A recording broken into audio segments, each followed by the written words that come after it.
आज सिपाही के बहाली से लेकर के और विधान परिषद के बहाली, कर्मचारी के बहालियों में 20 लाख से लेकर के 45 लाख तक का वसूली किसके लिए किया है?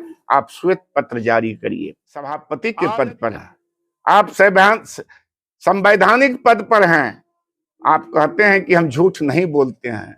आप पहले प्रमाणित करिए शिवहर और सीतामढ़ी में कोई माय का लाल, चाहे पदाधिकारी हो, चाहे आपके साथ रहने वाला होलसेलर हो, डीलर हो, कह दे कि मैं राणा को महीना माहवारी दिया हूं, तुलसी का पत्ता छोटा हो या बड़ा, मेरा वही संस्कार है।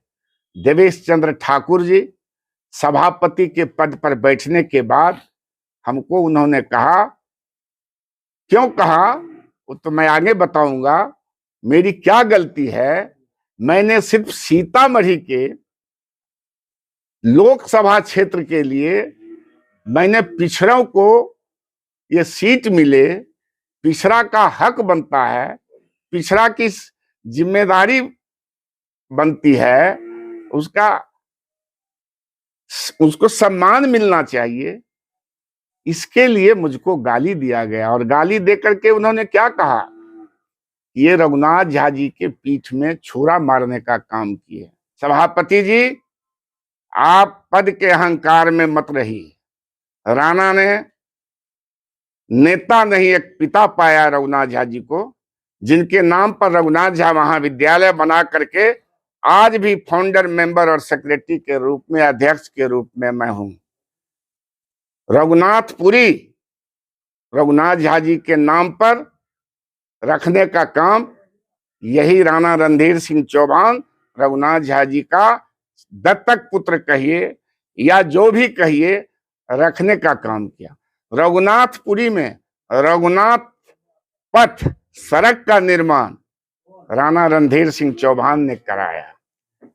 और आप इस तरह के अंधे हो गए कि जब मैं पिछड़ा के लिए,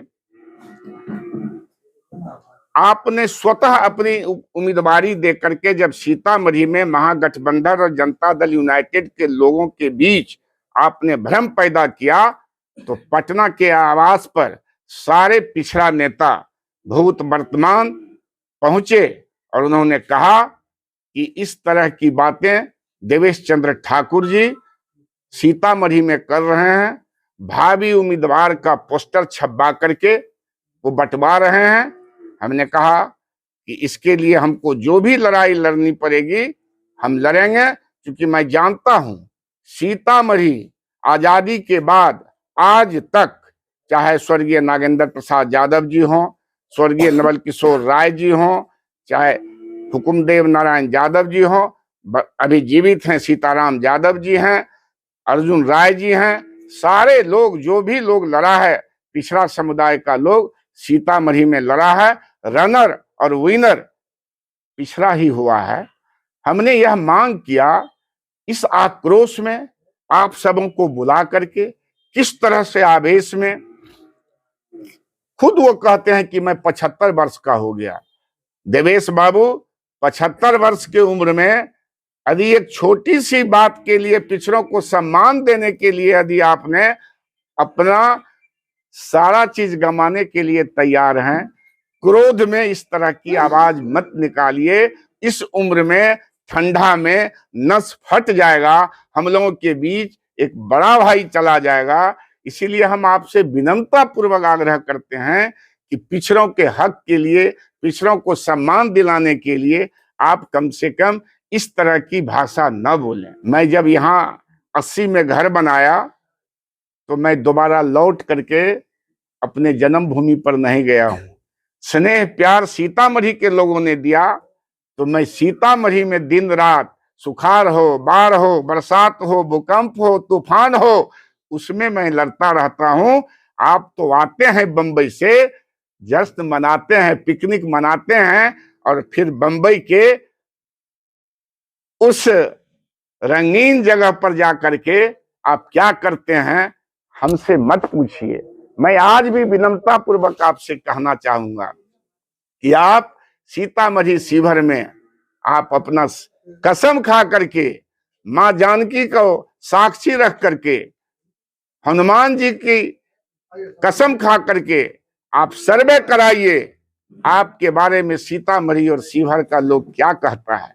यदि आपके पास ईमान होगा, आपके पास सही में नैतिकता होगा, तो जब सर्वे कर करके आएगा तो उससे पूछिएगा कि सर्वे में क्या रिपोर्ट आया है, और उस रिपोर्ट को जब आप दिल से सुनिएगा तो शायद आप जहर खाना पसंद करेंगे। यदि आपके पास नैतिकता होगा तो आप राणा ऐसे समाजवादी और गरीबों के बीच लड़ने वाले के बीच उंगली नहीं उठाएंगे। आज मेरे ऊपर 107 का भी कोई मुकदमा नहीं है, और आप दावा करते हैं कि मैं बहुत विद्वान हूं, बहुत ईमानदार हूं। युधिष्ठिर का दूसरा रूप आप बताते हैं। आपने मां जानकी की धरती पर इतना झूठ बोलने का काम किया। किस बैच की हत्या में मेरा नाम है? किस दलित की हत्या में मेरा नाम है?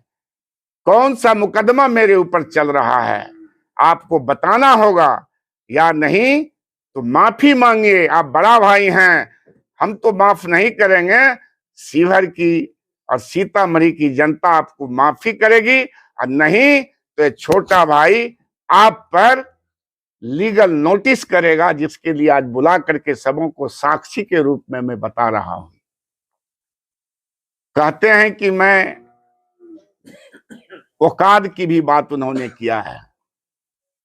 आप सही माने में कुछ मामले में हमसे बहुत आप आगे हैं, जो भगवान न करे कि आपसे हम उससे आगे बढ़े। आप कहते हैं कि मैं वकालत किया हूं पूना से, मेरी पुतोहू पूना से वकालत की है, मेरी बेटी ग्वालियर से ग्रेजुएशन की है, मेरा बेटा नैनीताल से पास किया है, मेरा दो बेटा MBA किए हुए है, BBA किए हुए है, दिल्ली यूनिवर्सिटी से लॉ किया हुआ है, और आप कहते हैं कि मेरी औकात के सामने किसी की औकात नहीं है। आप पहले खास महल की जमीन पर जो अट्टालिका बनाए हुए हैं, आप उस खास महल की जमीन को आप पहले छोड़िए। कोई पिछड़ा, कोई दलित, कोई अकलियत उस पर घर बनाएगा, और मैं मेहनत कर करके आपके अट्टालिका और खास महल की जितनी जमीन है उससे 10 गुना जमीन सीतामढ़ी में, जिसके प्रांगण में आज सभी मीडिया के लोग बैठे हुए हैं। इसीलिए आप अपने धन के अहंकार में, पद के अहंकार में मत बोलिए। दोस्तों, मैं फिर कह रहा हूं, मेरे ऊपर उन्होंने पैसा वसूलने का आरोप लगाया। मैं आज भी कहता हूं आपके माध्यम से, देवेश बाबू, आप सभापति के पद पर हैं, आप संवैधानिक पद पर हैं। आप कहते हैं कि हम झूठ नहीं बोलते हैं। आप पहले प्रमाणित करिए शिवहर और सीतामढ़ी में कोई माय का लाल, चाहे पदाधिकारी हो, चाहे आपके साथ रहने वाला होलसेलर हो, डीलर हो, कह दे कि मैं राणा को महीना माहवारी दिया हूं, या राणा के बेटी के शादी में मैं सहयोग किया हूं, राणा के बेटा के पढ़ाई के रूप में मैं किसी को सहयोग किया हूं, तो सबसे पहले सार्वजनिक जीवन में हम माफी मांगेंगे। और मैं पान का दुकान करना पसंद करूंगा, पिछड़ों का, अकलियतों का, दलितों का और समाजवादियों के बीच अपनी पहचान में मिटा दूंगा। मैं आपसे पूछना चाहता हूं देवेश बाबू, आप बड़े भाई हैं, आप ब्राह्मण देवता हैं, हम आपसे पूछना चाहते हैं कि आप बहुत ईमानदार हैं। आपके पाठक जो PA हैं, जो सेवानिवृत्त हो गया है, आज सिपाही के बहाली से लेकर के और विधान परिषद के बहाली, कर्मचारी के बहालियों में 20 लाख से लेकर के 45 लाख तक का वसूली किसके लिए किया है, आप श्वेत पत्र जारी करिए। आज यदि उसमें आपके सेवा करते करते राम कुमार झा मानिक चौक के पंडित जी बैठे हुए हैं हमारे बगल में, मैं इनको प्रणाम करता हूं और राम कुमार झा को मैं श्रद्धांजलि अर्पित करता हूं। कैसे उसकी हत्या हुई, कैसे उनके बेटे की हत्या हुई, उसके तह में मैं नहीं जाना चाहता हूं।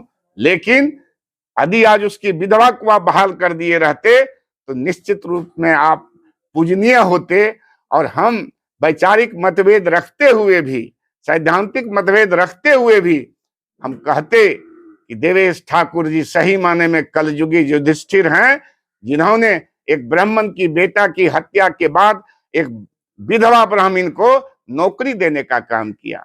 अब पता लगा लीजिए, आपके पाठक 20 लाख से लेकर 45 लाख रुपए तक का जो वसूली किया है,